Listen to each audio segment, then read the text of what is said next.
My bad. It's been a minute. I'm a little rusty. I don't remember how to do the opener.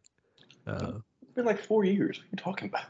But all I need is like if I miss one practice, I don't remember nothing, my boy. Thank you guys for tuning into another episode of the Traveling Hoopers podcast. I am your host, Alan Pettigrew Jr., babyface AP for the newly initiated. In front of me are my two best friends in the world, Calvin McGowan and Philip Dixon. Guys, go ahead and let the people hear your voice. Once again, everybody, I'm Calvin McGowan. It's a pleasure to be here. What's going on? My name is Philip Dixon, aka I look like a milk dud. What's going on? I really thought you were gonna say something about string cheese. I was really expecting you to say string cheese. No, like I can't. I'm just distracted because you look like a Whopper. You said what? You look like a Whopper. We're gonna keep it pushing, big dog. Anyway, guys, we're gonna switch up how we do episodes a little bit today. We're in the middle of the season. I'm really just waiting for All-Star Weekend because I'm like a little bit bored. Like I know we've had all these great performances over the week. My boy out in Utah is trying to fight people in the middle of the games. I appreciate it. I really need them to let him throw hands one time. I just want to see if he got it. Jordan Clarkson, just let it fly, my boy. But today is the rapper comparison episode. That means your favorite players are going to be compared to rap all-stars and just kind of see what the correlation is. We're going to start it off with Philip because he has the best takes. He's the music dude. So Philip, go ahead and give us your first rap comparison. All right. The first one I'm going to go with is just straight to the point, right? Simple, easy, digestible. TJ Warren is the Lil Pump of the NBA. Please explain. I thought you were okay. I was look. I just wanted that silence to hit to have it be digestible. You know what I mean? TJ Warren. Once again, this is simple.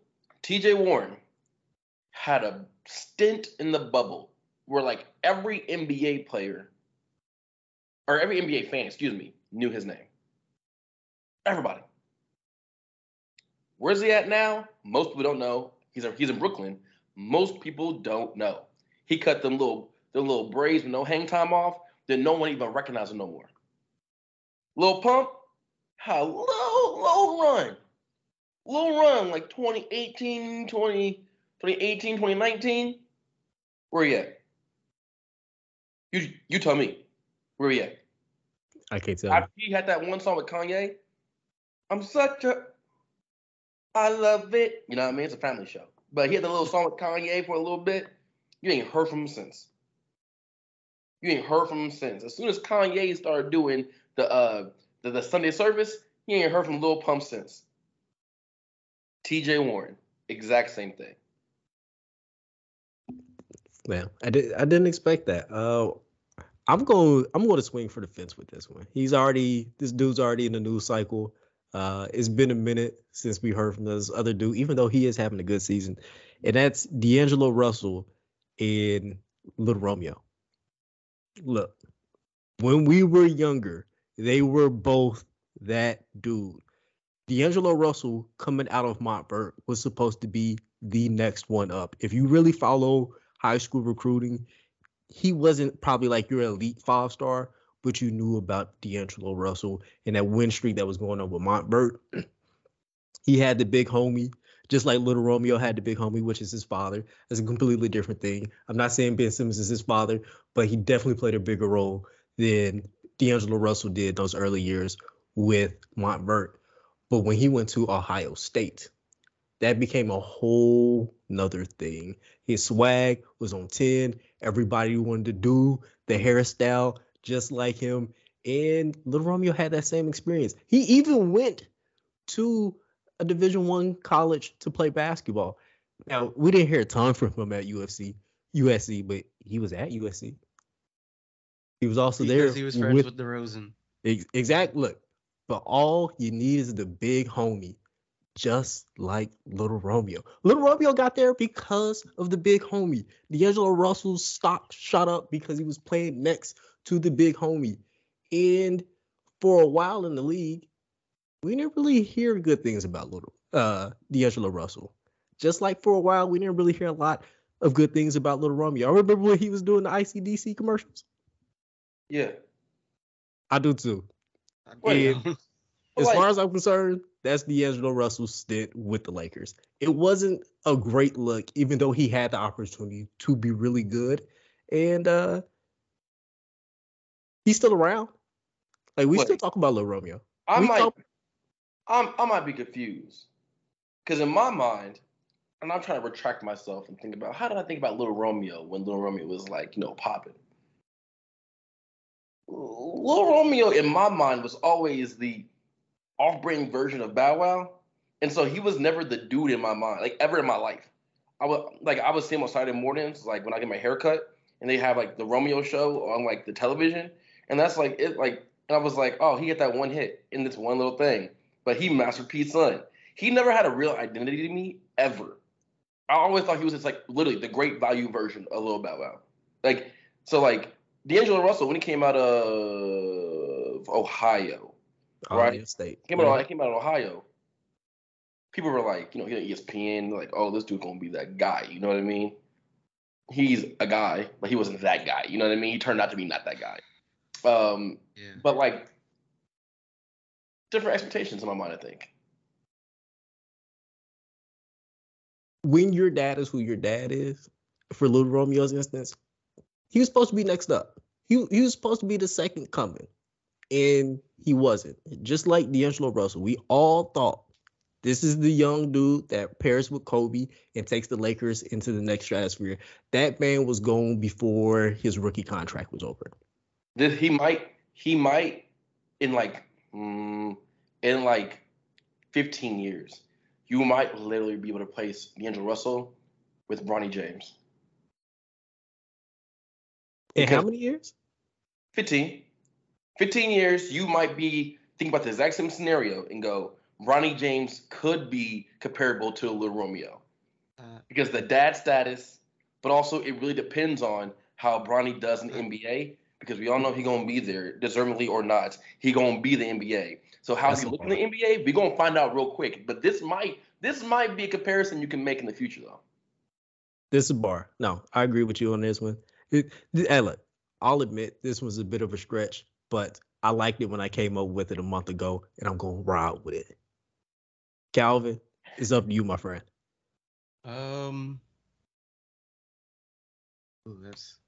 It's like I have some in mind. I'm less confident about them now than I was before we started. But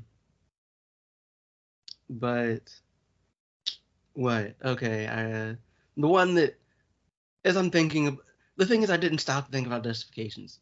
Crap. Anyway. What for me? It was Big Crit and Jimmy Butler. Okay. Right. Oh, like, in some of this might just be like I'm a big fan of Crit. I also like Jimmy Butler a lot too. This is known, but like neither of them is really considered to be a top level guy, even though like they can go with the top level guys. Right? They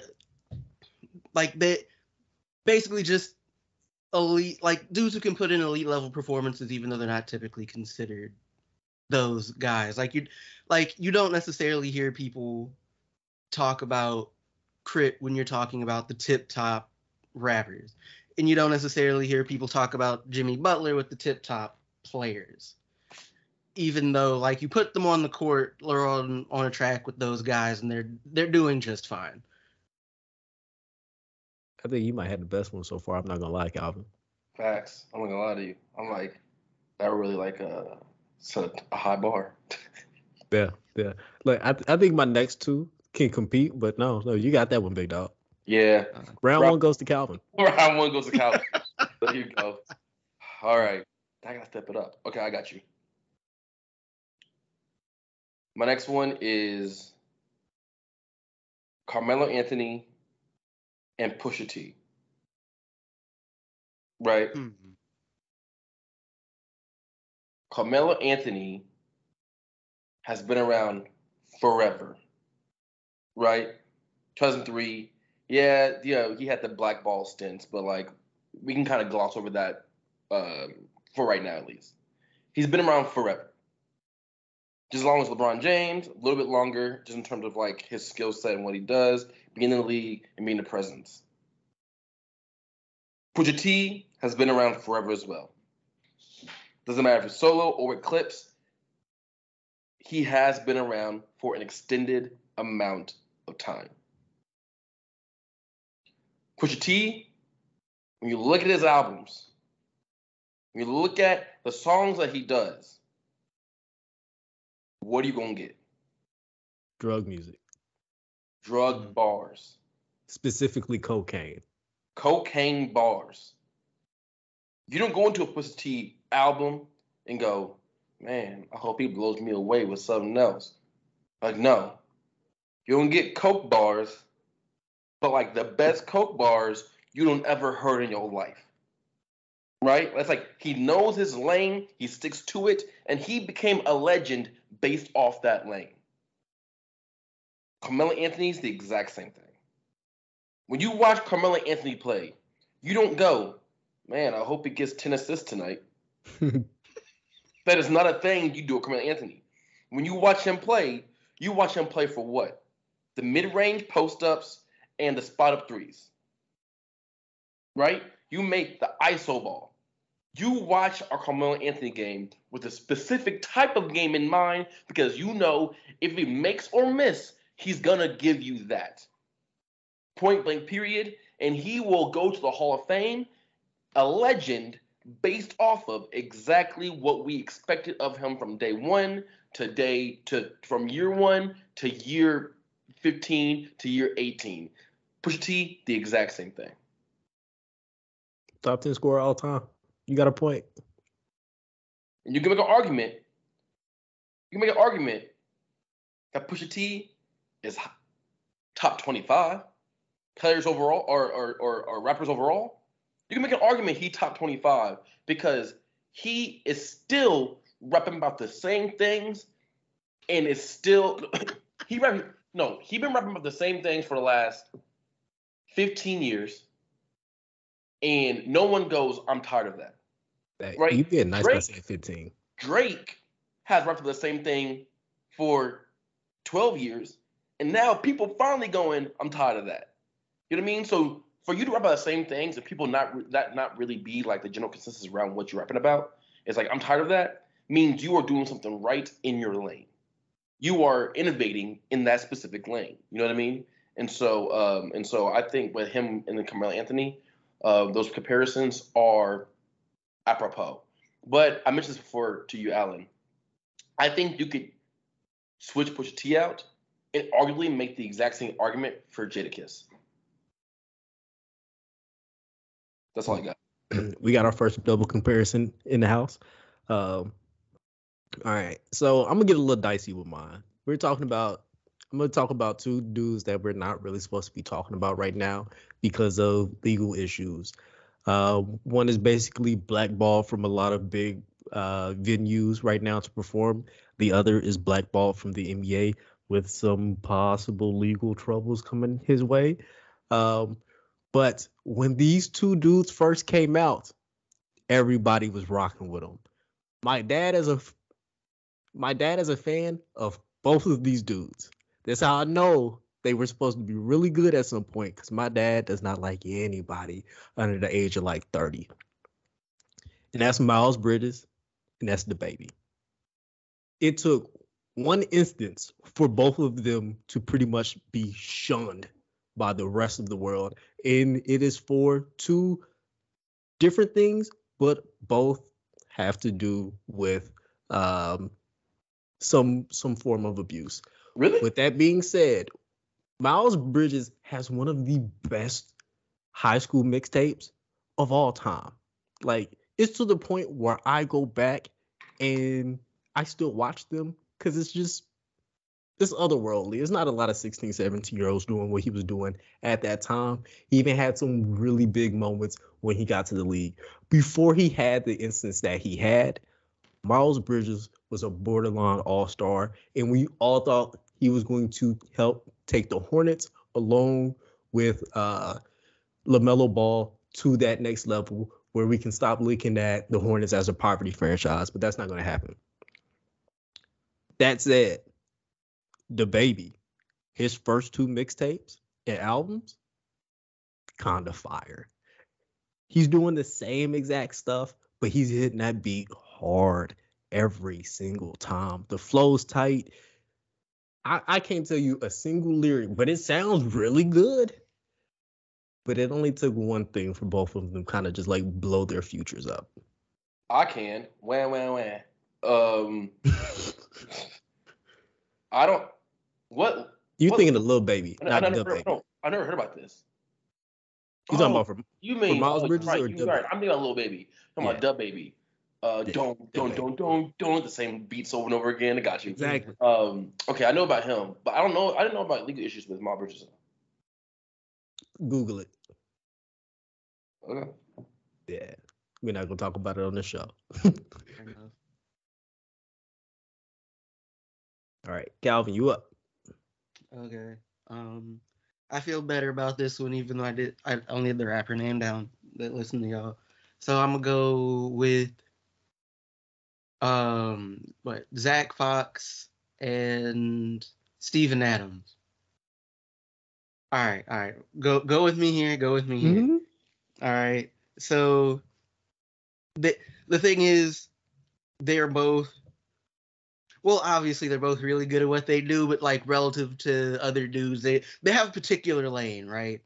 Like Steven Adams has a couple things he does really well that helps the team win and focuses on those, right? Zach Fox, like one kind of song, more or less, he basically just gets on the track and just talks nonsense for 3 minutes, but it just goes. And like also like they're dudes who like don't take themselves particularly serious. But like they do excel at the thing they do and seem to kind of understand what they do well and maximize that.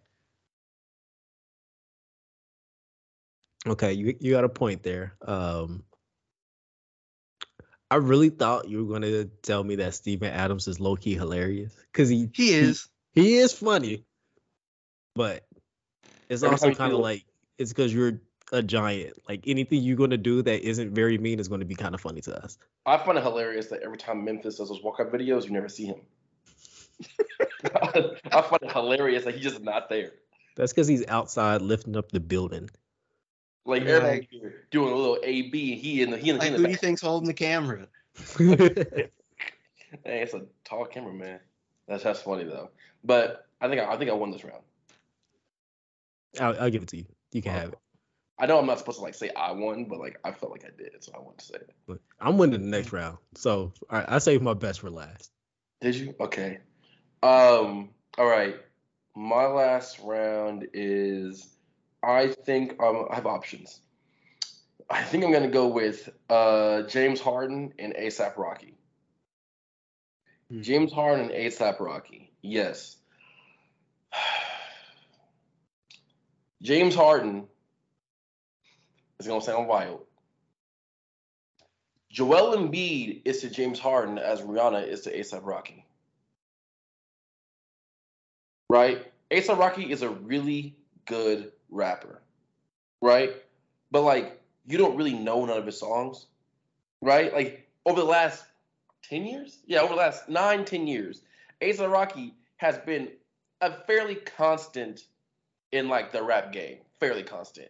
Less for the last like 3 years, but more before then, right? Long live A$AP, so on and so forth. But like he a good rapper. But he putting up empty stats because he's never gonna be thought of as like an all-time great rapper, right? But then you're like, okay, so what was happening? Like, what? At some point, everybody in their mind said, what happened to ASAP Rocky? Rihanna came to the picture. He's relevant again. What happened to James Harden in Brooklyn? He All of a got sudden, fed up and left. Joel Embiid. Joel Embiid's what happened. So all of a sudden now he's relevant again. The 76ers, he's relevant again. The 76ers are relevant again because of their tutelage, I mean, whatever it is, their connection. They did they ever really stop being relevant? They're not being. I think it's not about being relevant. I might use the wrong word, but it's not about being relevant. But it is, you are good at your craft, but that's it. Like there's no substance, there's no depth to it, right? Okay. ASAP, there was no substance, no depth to it. All of a sudden, when that happens in terms of rap, you tend to not care about the person no more. That's why so many rappers tend to fall off. But then all of a sudden, he married Rihanna, or not married, guy had a baby with Rihanna, I think, whatever it was. Relations with Rihanna. And all of a sudden, boom, he's back in the public eye again. James Harden could have just drifted off the exact same way because he's putting up empty stats. He was also in jail in Sweden for a little bit, if memory serves. Yes. That's so right. And that's the same thing with James Harden when he was sitting out them games. There you go. Fair. Right? So I think those two are comparable. Also, you can go into the fashion thing. You can go into all that kind of stuff too. But I don't want to do all that. Yeah. It's all about the music. It's all about the gameplay. A$AP Rocky, James Harden. You low-key snuck another double in here by having Joel Embiid and Rihanna. Honestly, I almost snuck a triple in there. Not technically a rapper though, but fair. I almost snuck a triple in there. I'm not gonna lie to you. And shout out to Joel Embiid for trying to shoot his shot with Rihanna so many years ago. Now we coming back to this. This is quite hilarious. All right, so I'm gonna call myself the winner of this round. Calvin, I'm pretty sure you got a really good pick, but all right, I'm about to hit the cheat code.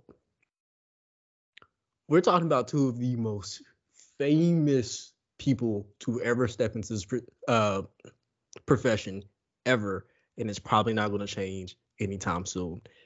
And my comparison is Drake and Kobe. Actually, you know what? Yeah, that's pretty good. That's pretty good. It is. Look, Drake has been an all-star pretty much every single year that he's touched a microphone. Since we knew about him no longer as Aubrey or Little Jimmy, Drake has made hits. Kobe is Kobe. When you think about the NBA or you think about players in the last 20, 25 years, you think about Kobe Bryant. He was one of the faces of the game. He was one of the biggest players of all time. Same thing can be said about Drake. There are levels of greatness. There are literally just about every single year you can think of either a Drake hit or a really big moment in Kobe's history, in his career. It just happens. They coincide. And they have two drastic camps. You either love Drake or you hate Drake. You either love Kobe or you hate Kobe. There's no lukewarmness with these two people. And the switch for your fandom hits like this. You can be rocking with Drake. I remember Drake fan. Best I Ever Had is still one of my favorite songs. That's always going to be in the playlist for the rest of my life. After that one mixtape in 2014, I can't think of it. If you're reading this, it's too late. It's too late. Literally out of it. Post Achilles Kobe, I was completely out. There was actually time before that where I wasn't really rocking with Kobe. But post Achilles Kobe, like he was still getting all-stars.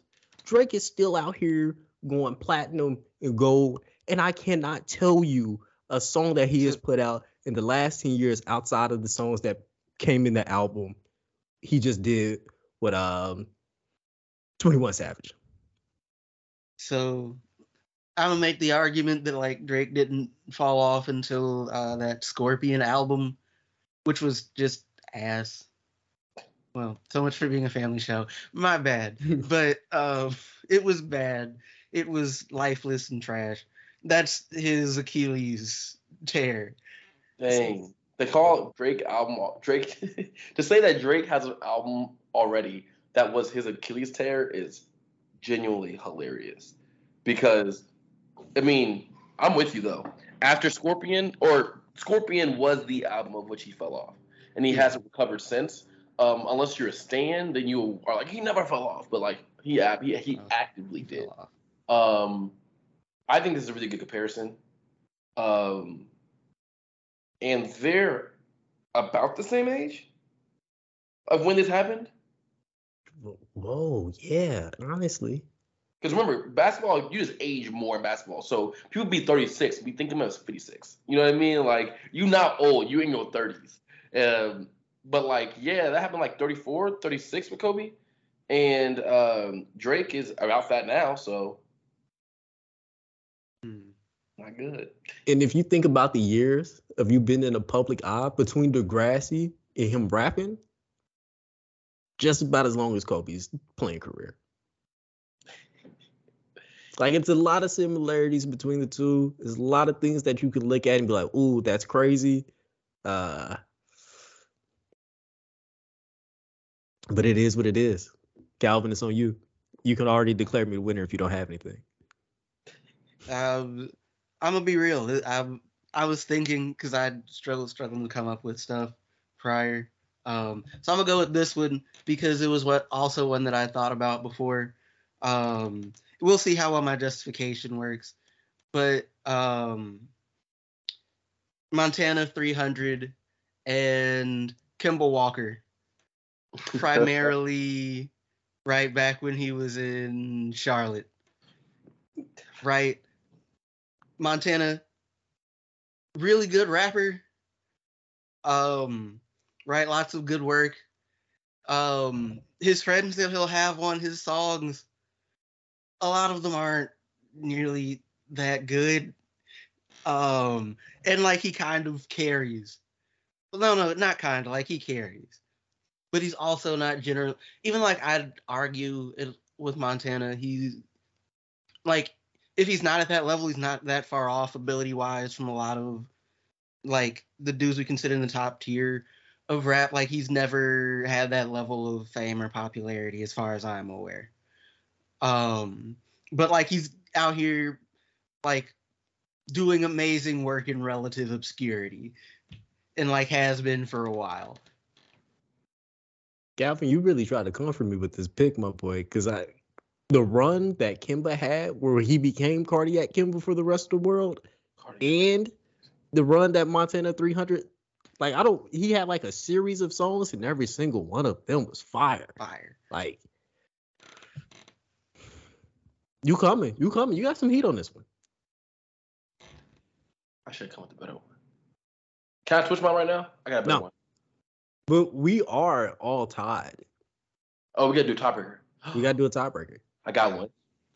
What you got? So we're all tied up. Okay. So my last one is Chief Keef and Derrick Rose. Chief Keef and Derrick Rose. Derrick Rose from 08 to 2012, 13 was that guy. That's not a long run by any stretch of the imagination, right? But like by any stretch, that is not a long run. That 4-year gap, sure, there was other things before that, but that 4-year gap did two things. Made him into a certified legend no matter what he did for the rest of his career, no matter if he had a 2-time stint with the Knicks, doesn't matter if it was with the Cleveland Cavaliers, the Minnesota Timberwolves. He had a run that made him a bona fide legend. Not just in Chicago, but like in the country, right? Incredible stuff, legacy stuff. Chief Keef off of Sosa, Finito, Don't Like, from that run, he is a legend no matter what he did afterwards, no matter what he didn't come out with afterwards, no matter what other nonsense happened afterwards, no matter what, Cleveland Cavalier moment happened, no matter what New York Knicks the first time or the second time stuff happened, no matter what, bona fide legend off of just a couple years of a run. They're both from Chicago. That's the easy assemblance, right? That's the easy assemblance of both of them.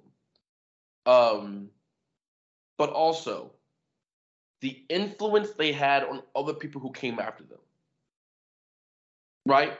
Off of that run, not only did it solidify their own legacies, but who do they compare John Morant to today? Derrick Rose. Right? And then all these drill rappers, who do a lot of them get compared to? Block, Chief Keef. Right? He was the foundation. Was he the one that started the whole entire thing? No. Was Derrick Rose the first athletic point guard? No. But the standard they set eclipsed everybody else and put forth a path that we're still feeling off of a couple year truly run for the last 12 years. And they both, one a little bit younger than the other, started this run as teenagers. Hey, you know what might be the craziest part about it? What? Don't Like came out March 14th, 2012. Derrick Rose's first ACL injury, April 28th, 2012. 6 weeks. 6 weeks separated. What did Kanye say? Shout out to Derrick Rose. Yeah, that nice. Listen, the correlation's just there. Some would say, "Oh, it's a little too easy," but it's easy because of how stark of a revelation it is. Just saying. All right, I think I'm gonna go ahead and throw my hat in the ring on this one. I'm a forfeit, but I'm gonna put it in here because I find it hilarious. NBA YoungBoy, Jordan Clarkson. I've never seen a rapper more ready to fight at any given time. I've never seen a basketball player who throws his set up immediately after he did something that's worth fighting for. And I love the energy for both of them. Now, NBA YoungBoy scares me much more than Jordan Clarkson. Scares me. But I would definitely like to see both of them rumble, yo. Like any person that's always that ready, like you got some energy about you, and I like the swag from a distance. I don't know if I could rock with it up close because that type of energy gonna mess my spirit up a little bit. This guy just be talking. But I gotta see it through. Like NBA,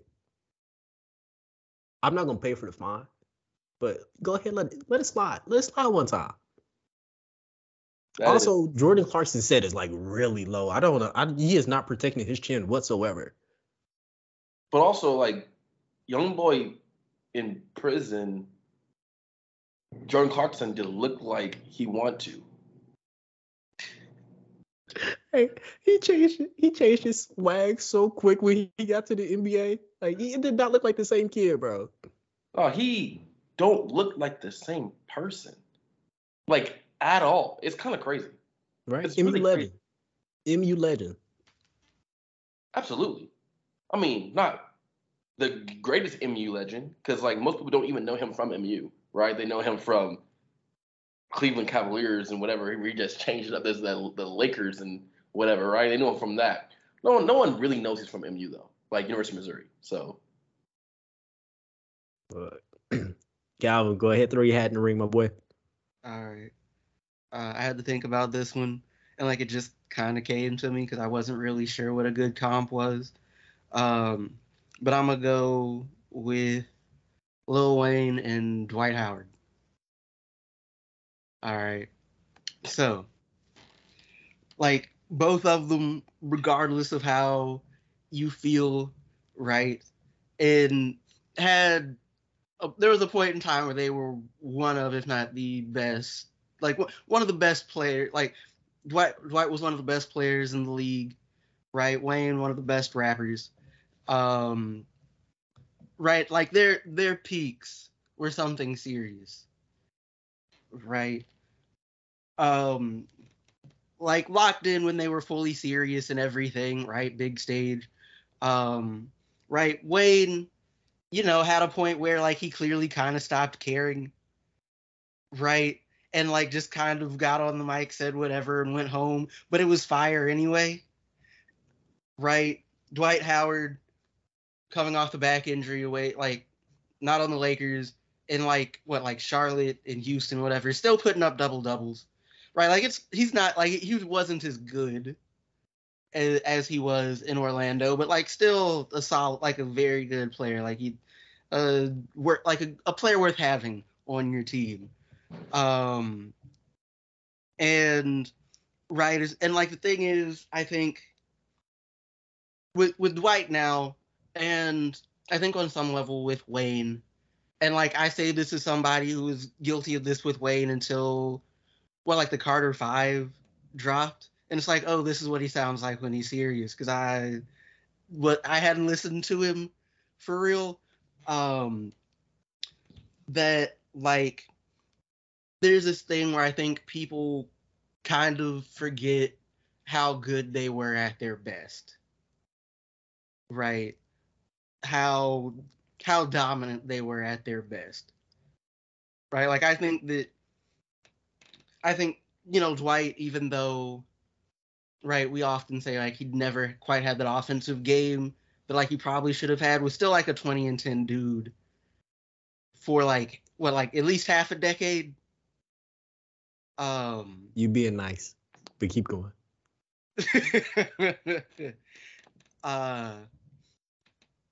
And like Wayne, like even when he doesn't care, it's still heat. And it's like this kind of thing where it's like with both of them, like I said, it's easy to kind of forget how good they were at their best because like those runs were a while ago. Yeah. But like I think like that kind of symmetry is there. Matter of fact, both of them were like what, mid to late 2000s? Yeah. Yeah. Oh, good. Wait, when did Lollipop come out? Lollipop came out. I think that was like 2008. 2008. Yeah, like 08. Yeah. Yeah. My favorite part about the comparison is Lil Wayne, when he did that song "Prom Queen," was Dwight Howard in the Wizards. Like that's when everything just fell apart. That's when like after that you're just like, nah. That's like do I stick with this? Like, am I still a fan? Like, what's going on here? Like when Wayne started being when Wayne was skateboard Wayne, yeah, you had to question your fandom. When Dwight was in the Washington Wizards and allegations were coming out and all that kind of stuff, had you question were you the Dwight Howard fan? Not me, but I'm different. I think with Wayne at a certain point he kind of just got bored and started doing whatever. That's what happened when you don't have a full childhood. When you've been famous since you was like 15.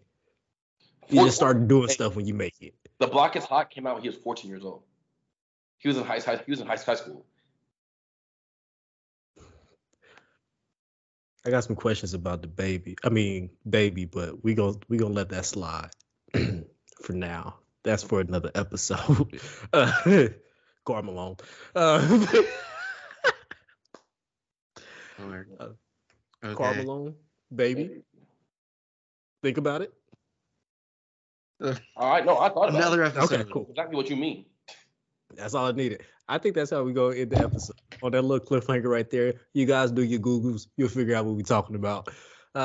Thank you guys so much for tuning into another episode of the Traveling Hoopers podcast. It's a special edition for us and for you. Thank you so much. And my best friends in the world, Calvin McGowan and Philip Dixon, are going to go ahead and sign us out. Once again, I'm Calvin McGowan. Pleasure to be here. If you are joining us on YouTube, like, share, subscribe, leave something in the comments. You can listen to us wherever you listen to your podcast. Thank you for sticking with us to the end, and enjoy the rest of your week. Thank you. My name is Philip Dixon, a.k.a. No Black Man Should Be Without a Beard. I really appreciate that, and thank you for following along. Straight shots, my boy. Straight shots.